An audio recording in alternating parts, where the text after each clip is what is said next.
a remarkable number of teams have multiple first-round draft choices right now. I've never seen this before. The Giants have 2.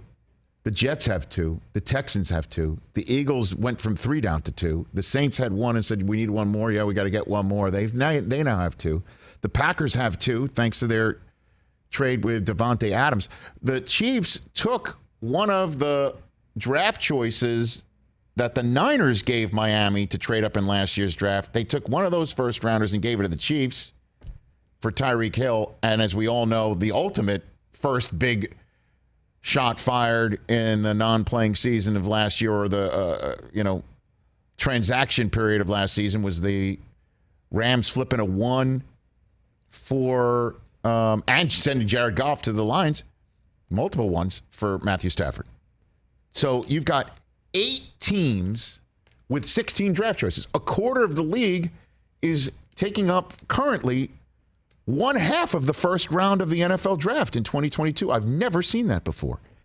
One of the people to help us talk about it right now, longtime executive in the National Football League, certainly with the Eagles as well, Joe Banner, back here on the Rich Eisen Show. How you doing, Joe? Good. Great to be on with you. I assume you're the Brad Pitt character in that analogy? That would be you, Joe. That's you. I don't think so. I'm Clooney. You're Pitt. Thank you. Okay. At least that's the way we're rolling right now. Why do you think 180 degrees from that, just for the record? What do you think is happening where people are amassing multiple first-round picks in this year's draft, or looked from last year to this year's draft, said, let's get in for another? What do you think's happening, Joe? I think that what's happening is a chunk of the league is realizing that with a cap going up $25 million a year, the value of draft picks is less. I mean, one of the great values of draft picks is you have inexpensive players for 4, 5, 6 years, depending upon where you drafted them, et cetera. If you can, as we've seen the Rams do, although some of that is mischaracterized, if you can acquire players that are sure things when you have lots of money and lots of more money coming in the future, then the first-round draft pick is a lot less valuable. So the teams with specific needs, or like an Eagles that's positioning themselves in case they need a quarterback, for which they will need lots of draft picks, are cherishing those draft picks. The teams that feel like they're good enough and close to winning, they're going to have the room as the cap grows so quickly to fit in additional players, and the less predictable, less certain quality of the draft picks becomes less valuable. So I think there's a few other factors, but to me that's kind of the headline explanation. We've seen this happening slowly as the jumps in the cap became larger. It slowed down a bit last year when we had the issues with COVID and it affected the economics of the league so much. Now we're looking at 2, 3, 4 years where $25 million increases in the cap is probably somewhat conservative. So you don't have to have those inexpensive draft picks into the same degree you did not too long ago when people needed those draft picks so they could sign the Ramseys of the world. Now they don't need to do that because they're getting a gift that's equivalent to almost the most expensive non-quarterback in football, is how much the cap's going up every year. Joe Banner here on the Rich Eisen Show, longtime NFL executive. Okay, what do you think of the Saints-Eagles trade? Let's take it one at a time here. What do you think the Saints are up to by striking this deal? It's hard to understand. I mean, they have been a team that is a little more short-term thinking than most, so even with some cap challenges that kind of contradict what I just said, you'd think they'd be appreciating the value of draft picks. What they really did is just moved a pick forward. So a pick that they should have had in 23, they moved it to 22. Now, I think they paid a steep price for that. But if we really want to simplify what happened, instead of having 1 pick in 22 and 1 pick in 23, the Saints are going to have 2 picks in 22 and no picks in 23 in the first round. So you'd think that they were targeting somebody, but I don't know how 3 weeks before the draft, in the middle of the first round, you'd know enough about who's going to be there. Because the other possibility is they're planning on using those picks to trade up for somebody. But I'm in the school of not thinking there's a good enough quarterback in this draft that's warranted. So I'm not sure what the Saints are doing. I did not think they did a great job on this trade, even if we're just talking about the negotiation and I want to make this deal, but what's the cheapest price I can pay and still get it? I think they were overly aggressive. So what don't you like? What do you think how they maybe got had in a way here, Joe? Well, this is what happened. I mean, the Eagles basically moved back from 19 to 18, and then they traded the 16th pick. And what they got for the 16th pick is a 3 this year, a 1 next year, and a 2 the year after. So to me, that seems like a huge price to pay for the 16th pick in the draft. And we've seen teams, pay that to move from 10 to 3 or whatever. We've seen teams acquire some superstar players for that kind of compensation. I mean, Ramsey and Tunsil were 2-1s. You could argue that a 1, a 2, and a 3 is almost as much as you're paying for a Tunsil and Ramsey, and you're getting the 16th pick, and you're not even sure who's going to be there. So for me to have paid that much with that uncertainty for a pick at that range in the draft seems like a very, very good deal for the Eagles, for which they should be applauded, and they consistently make strong trades. And for me, kind of a question mark on what's the Saints' next step, or they really give up a 1, 2, and a 3 just to move a draft pick from 23 into 22. Well, what don't you think? I would think that there has to be.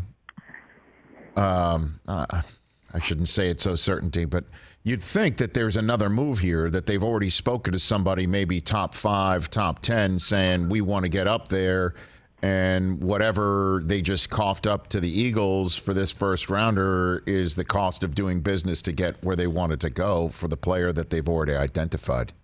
What do you think? Yeah, that's certainly possible, and it would make more sense if that's the case, but at least from my few phone calls, and nobody in the media is reporting, for example, did they call the Giants, who have 2 picks in the top 10? Because I'd be surprised if they couldn't get one of those picks for this big a package.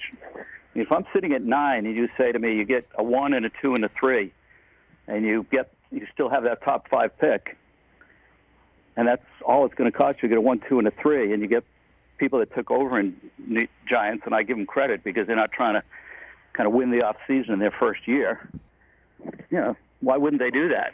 So that's why I said I don't know if the value is there, even if that's the strategy. You'd think they'd go to the teams with the top 10 picks first and say, listen, can I just make one move here and actually trade my 18 this year and my 1 next year? I'm trading 2 1s. That's really what they did, and I'm getting back for it a higher pick than 16. To me, that's the mystery. At 16, I don't care who you are. You don't know who's going to be there. Unless you get some real sleeper, you're absolutely positive, and then why are you trading all this to get up if he's a true sleeper? So it's totally plausible to me that you're right, and they have 2 picks now. They can move up if they want to, but if that's what they're doing, I would have gone to the teams that have 2 picks, at least one of which is higher than that. And maybe they did, but the few calls I've made to people and just watching the media, no one has put anything out like that. So I'm feeling like they probably didn't actually do that. Joe Banner here on the Rich Eisen Show. Let's get to the Eagles side of things. Is this viewed as, look, somebody knocked on their door and it was too good to not do? They already have 2 others, right? They improved on one of them and they coughed up another into next year. Is this, could we view this as a hedge on Jalen Hurts again? Is that a possibility for us to take a look at it that way? Do you think? Yeah, I don't think it's a possibility. I think that's exactly what's happening. I mean, I think the Eagles' attitude is, listen, the market is not allowing us to maybe go after what we'd like to find in the quarterback now, and we saw some positives in Jalen. So no harm in giving him another year. Let's see how much he can develop and where we're at. To be honest, I think they're a little skeptical about that. But what they're trying to do is make sure. And this is maybe nobody in the league that if we look at their history all the way back to when we got Donovan McNabb and look what they did with Wentz and Michael Vick. I mean, there's no team in the league that has demonstrated their commitment to try to get a difference-making quarterback than the Eagles. I mean, just look at how much they traded to get up and Wentz. Let's forget they ended up getting the evaluation wrong, but it was a real commitment to trying to get a difference-making quarterback. So I think what the Eagles are saying, okay, this is kind of no-lose. We're getting great value in the trade. If Hurts turns out to be the guy, we've got all these resources, 2 1s this year, 2 1s next year, plus these other things, to surround him with even better talent.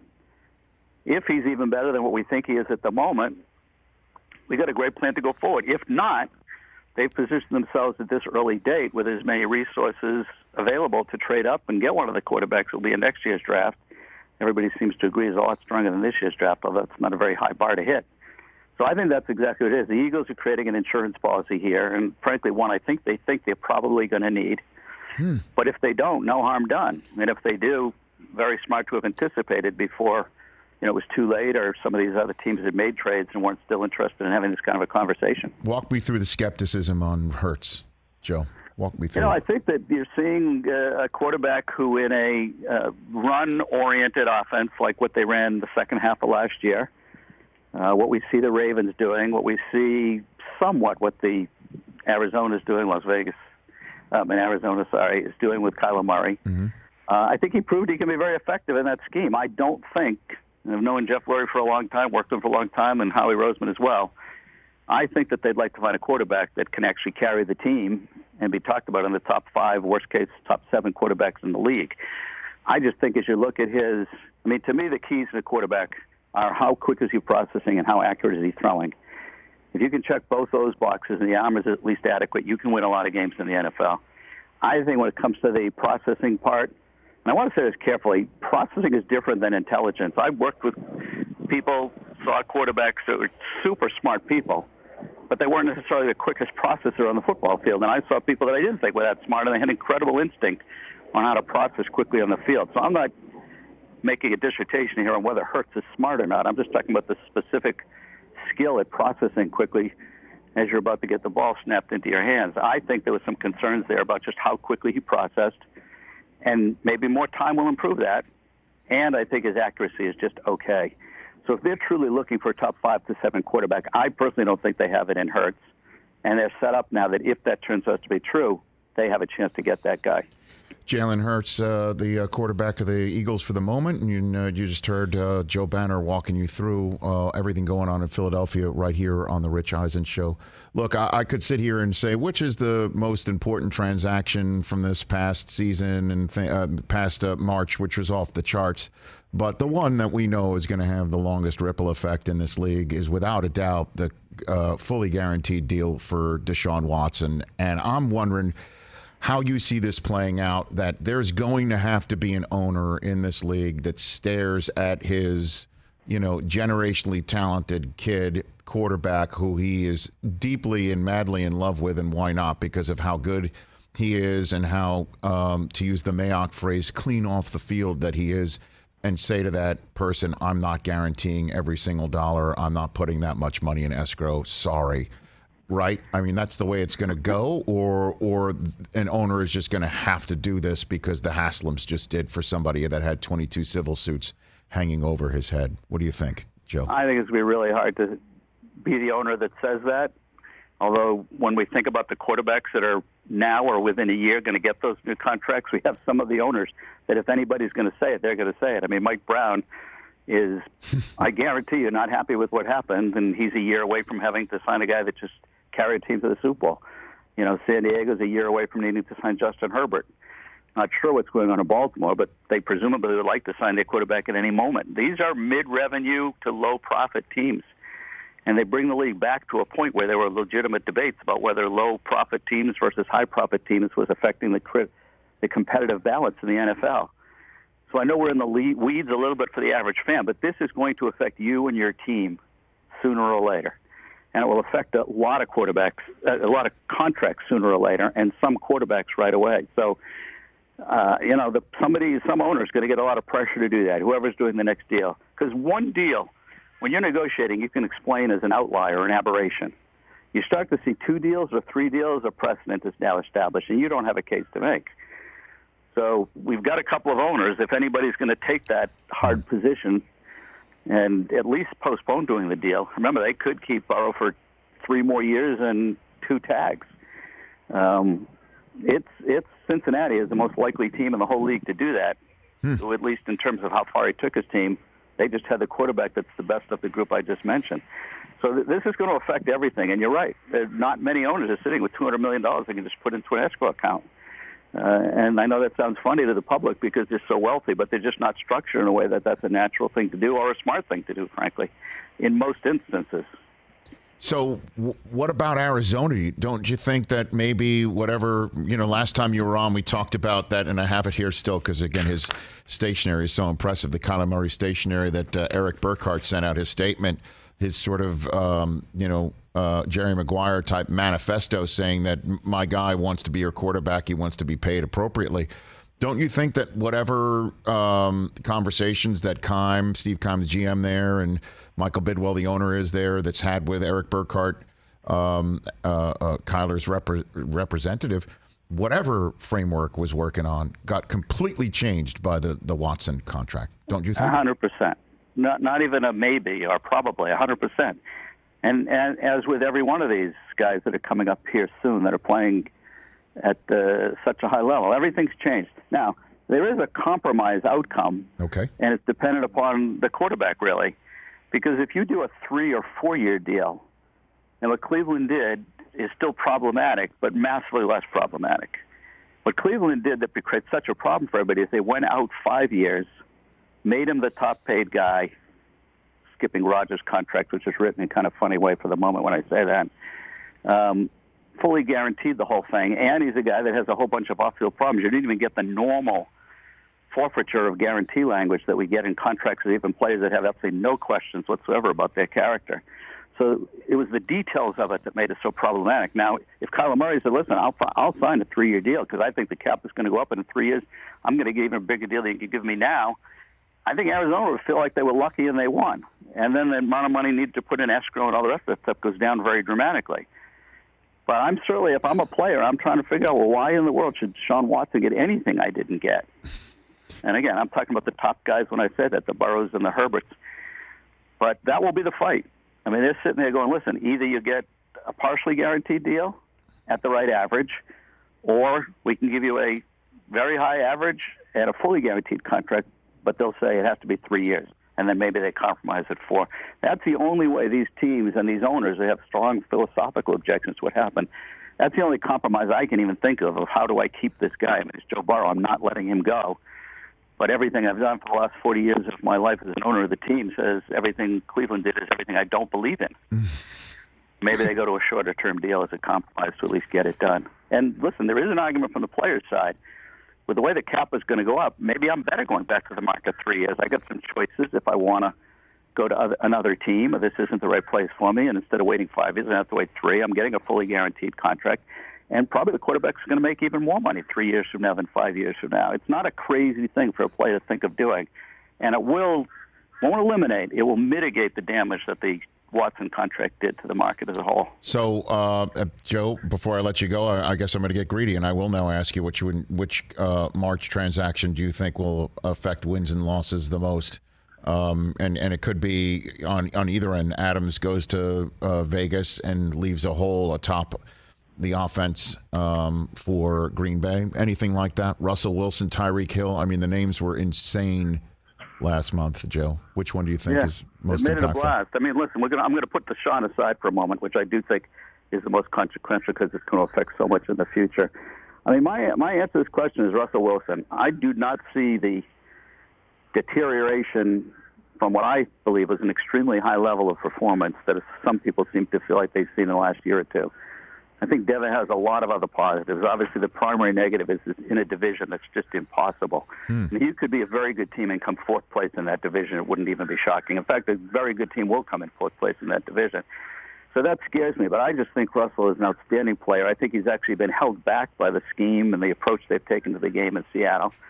And I think he has the ingredients there in Denver to really make a dramatic difference. If they were in any other division, I would be calling them like the sleeper team that people know has some talent but still underestimated, and now they have a top-tier quarterback. So I'm going to go with Russell Wilson.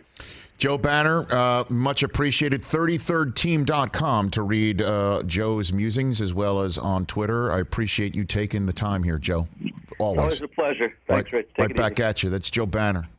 Hey, you watched all the way to the end. Thanks for that. Watch more right here.